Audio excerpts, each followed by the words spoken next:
The Channel 2 News Weekend Report with Richard Brown, Lester Holt, and Mr. G with the weather.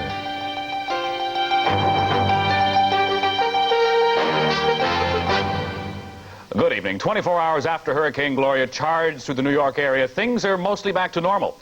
In the aftermath, areas with only minor damage, others still reeling from the storm. The shorelines bore the brunt of Gloria's wrath, with Long Island and Connecticut hardest hit. The eye of the hurricane passed through Fire Island, where damage was heavy. Experts say damage wasn't greater because Gloria struck at low tide, and modern technology has provided quality tracking and early warning systems. Still, a half-dozen deaths have been blamed on Gloria in our area. Other up-to-date facts on Gloria: 400,000 people are still without power on Long Island. In Connecticut, nearly 400,000 still have no electricity, and some 13,000 Con Ed customers don't have power. 100,000 people were evacuated on Long Island. Nearly all of those have returned to their homes.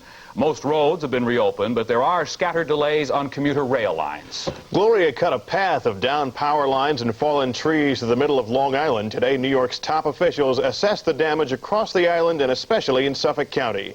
Standing by now in Islip is Channel 2's Long Island correspondent Carlos Amezcua with today's developments. Carlos? Lester, it is the day after, and people on Long Island saw their lives, their homes, their neighborhoods changed by one hurricane named Gloria. The sounds of chainsaws greeted the new day. Hurricane Gloria's 100-plus mile-an-hour wind snapped giant oaks like toothpicks, and the only way to remove the fallen giants was by cutting them down one branch at a time. Of course, I'm very, very upset, but I'm lucky enough to have a neighbor who is in the tree business, and I have lots of other neighbors who have fed me, and no one was hurt, so I'm very thankful. The hurricane pushed thousands of trees onto power lines all across Long Island, leaving 400,000 people in 2 counties without power today. I feel we made out pretty lucky. We don't have power. The telephone still works. We have a camper van, so we can cook our meals in there. We have hot water from gas rather than oil heat. Even with 5,000 people manning work crews, Lilco is having difficulty dealing with the utility's largest blackout ever.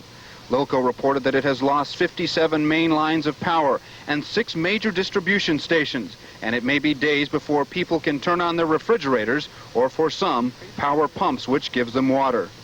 Who put that system together? I keep wondering about that on more than one subject, but I mean, what if Con Ed had gone out? What if Brooklyn Union Gas had gone out? Moynihan, Senator D'Amato, and Suffolk County Executive Peter Cohalan accompanied Governor Cuomo on an early morning helicopter tour of the damage. Cuomo has asked the federal government for federal disaster aid.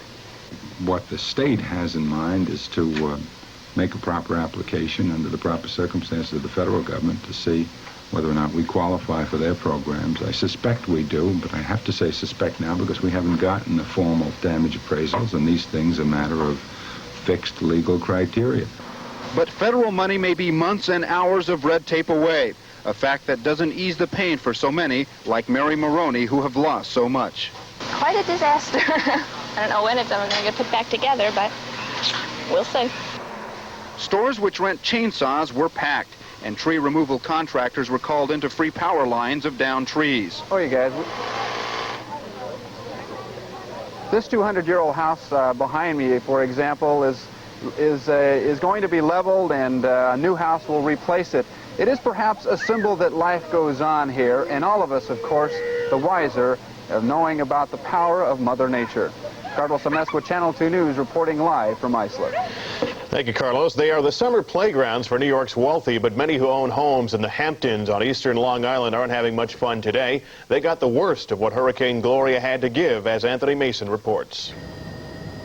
As the winds died down today, it appeared West Hampton Beach had been hit the hardest. Lady Gloria lifted the roof off the La Ronda Beach Club and scattered her debris. Downed power lines and flooded streets forced police to close part of Dune Road, frustrating evacuated homeowners. The only thing I can tell you is try calling the Southampton Police Department tomorrow and see if they've compiled the list of damages. No, I've heard houses washed away. They're just not telling me that. Those able to get through told stories of 2 homes which had been washed away. The last breakthrough that took place was on the left-hand side, on the ocean side, and it took out a house. And this breakthrough took out the house right next to it. Completely washed it away?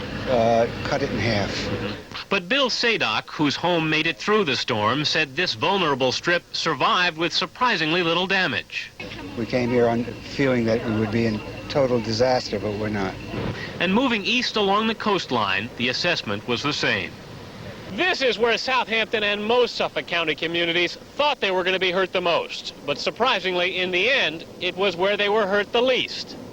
Actually, to our surprise, the beach looks like it survived better than the rest of the village did by far. There were no breakthroughs, and the damage to the homes is really minimal. But in the village itself, the number of trees that are down and the difficult problems that we're going to have, I think will be a good 4 or 5 weeks getting things cleared away.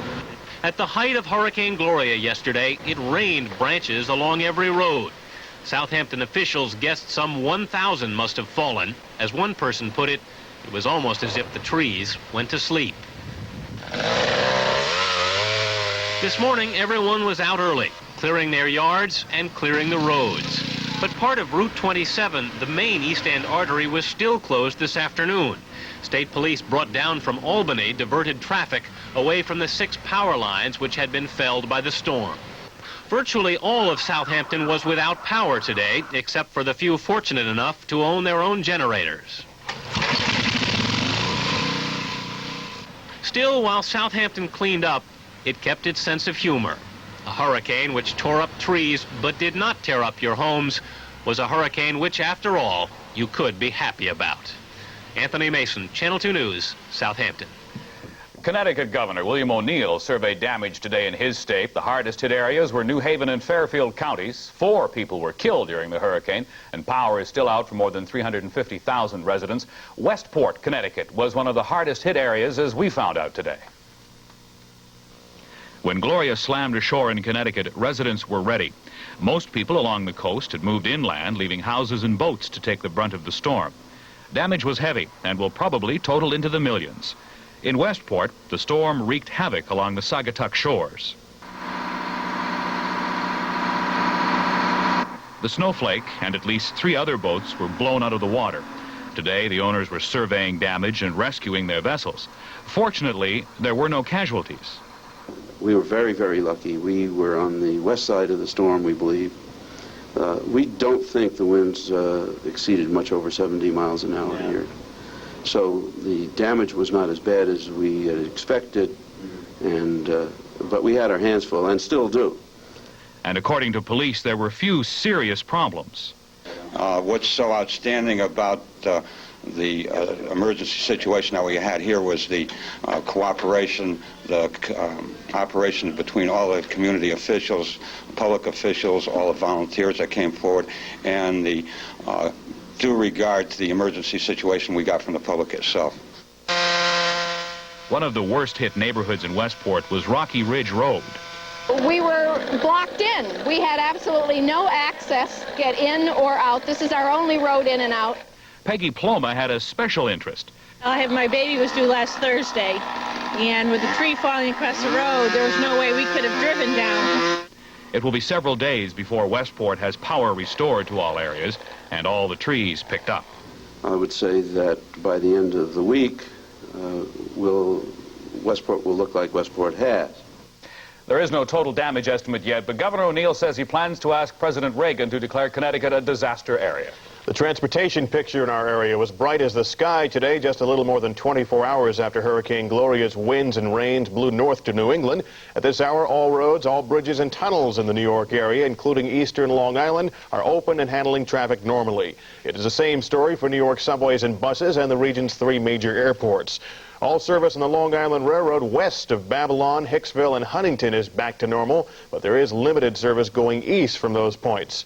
Metro North is also mostly back to normal, but there is still bus service only on the New Haven line to Danbury, Westbury, and New Canaan in Connecticut. The railroad hopes to restore normal service on the New Haven line by tomorrow. We'll have more news in just a moment.